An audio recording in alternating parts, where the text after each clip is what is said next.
Lucas 8. Aconteceu depois disto que andava Jesus de cidade em cidade e de aldeia em aldeia, pregando e anunciando o evangelho do reino de Deus. E os 12 iam com ele, e também algumas mulheres que haviam sido curadas de espíritos malignos e de enfermidades. Maria, chamada Madalena, da qual saíram 7 demônios, e Joana, mulher de Cusa, procurador de Herodes, Susana e muitas outras, as quais lhe prestavam assistência com os seus bens. Afluindo uma grande multidão e vindo ter com ele gente de todas as cidades, disse Jesus por parábola: Eis que o semeador saiu a semear. E ao semear, uma parte caiu à beira do caminho. Foi pisada e as aves do céu a comeram. Outra caiu sobre a pedra. E tendo crescido, secou por falta de umidade. Outra caiu no meio dos espinhos, e estes, ao crescerem com ela, sufocaram. Outra, afinal, caiu em boa terra. Cresceu e produziu a 100 por 1. Dizendo isto, clamou: Quem tem ouvidos para ouvir, ouça. E os seus discípulos o interrogaram, dizendo: Que parábola é esta?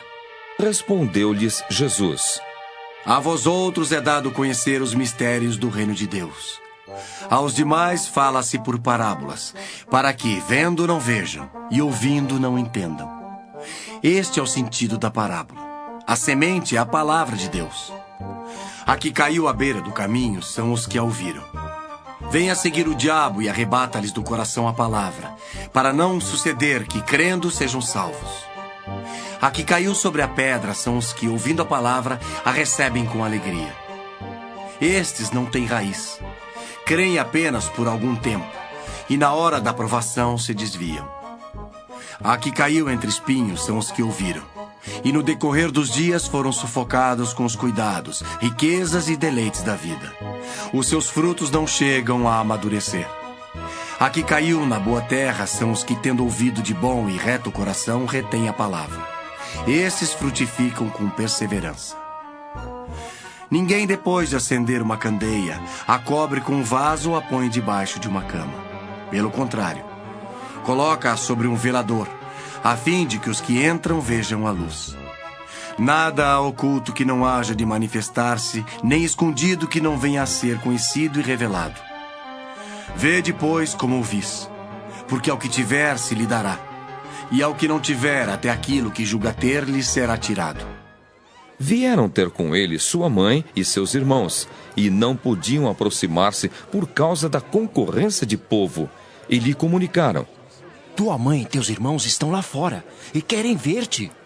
Ele, porém, lhes respondeu: Minha mãe e meus irmãos são aqueles que ouvem a palavra de Deus e a praticam. Aconteceu que, num daqueles dias, entrou ele num barco em companhia dos seus discípulos, e disse-lhes: Passemos para a outra margem do lago. E partiram. Enquanto navegavam, ele adormeceu, e sobreveio uma tempestade de vento no lago, correndo eles o perigo de sossobrar. Chegando-se a ele, despertaram-no, dizendo: Mestre, estamos perecendo. Despertando-se Jesus, repreendeu o vento e a fúria da água. Tudo cessou e veio a bonança. Então lhes disse: Onde está a vossa fé? Eles, possuídos de temor e admiração, diziam uns aos outros: Quem é este que até aos ventos e às ondas repreende e lhe obedecem? Então rumaram para a terra dos Gerazenos, fronteira da Galileia. Logo ao desembarcar, veio da cidade ao seu encontro um homem possesso de demônios, que havia muito não se vestia, nem habitava em casa alguma, porém vivia nos sepulcros. E quando viu a Jesus, prostrou-se diante dele, exclamando e dizendo em alta voz: Que tenho eu contigo, Jesus, Filho do Deus Altíssimo? Rogo-te que não me atormentes. Porque Jesus ordenara ao espírito imundo que saísse do homem, pois muitas vezes se apoderara dele. E embora procurassem conservá-lo preso com cadeias e grilhões, tudo despedaçava e era impelido pelo demônio para o deserto. Perguntou-lhe Jesus. Qual é o teu nome? Respondeu ele, Legião. porque tinham entrado nele muitos demônios. Rogavam-lhe que não os mandasse sair para o abismo.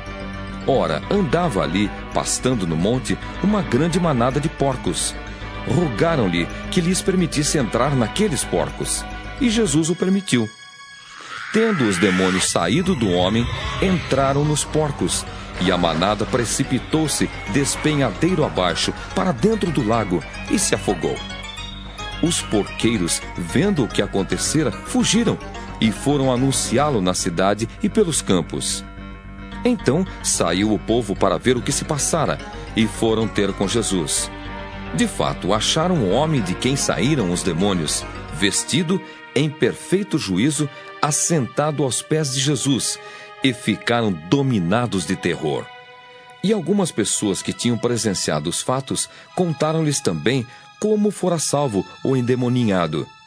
Todo o povo da circunvizinhança dos Gerazenos rogou-lhe que se retirasse deles, pois estavam possuídos de grande medo. E Jesus, tomando de novo o barco, voltou. O homem de quem tinham saído os demônios rogou-lhe que o deixasse estar com ele. Jesus, porém, o despediu, dizendo: Volta para casa e conta aos teus tudo o que Deus fez por ti. Então foi ele anunciando por toda a cidade todas as coisas que Jesus lhe tinha feito. Ao regressar Jesus, a multidão o recebeu com alegria, porque todos o estavam esperando.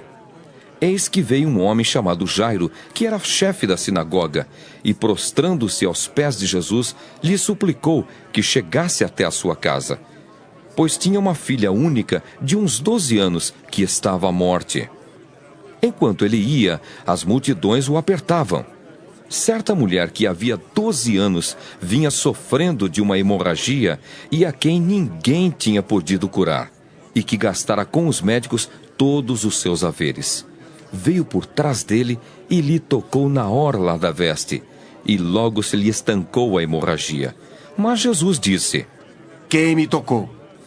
Como todos negassem, Pedro, com seus companheiros, disse: Mestre, as multidões te apertam e te oprimem, e dizes, quem me tocou? Contudo, Jesus insistiu. Alguém me tocou, porque senti que de mim saiu o poder.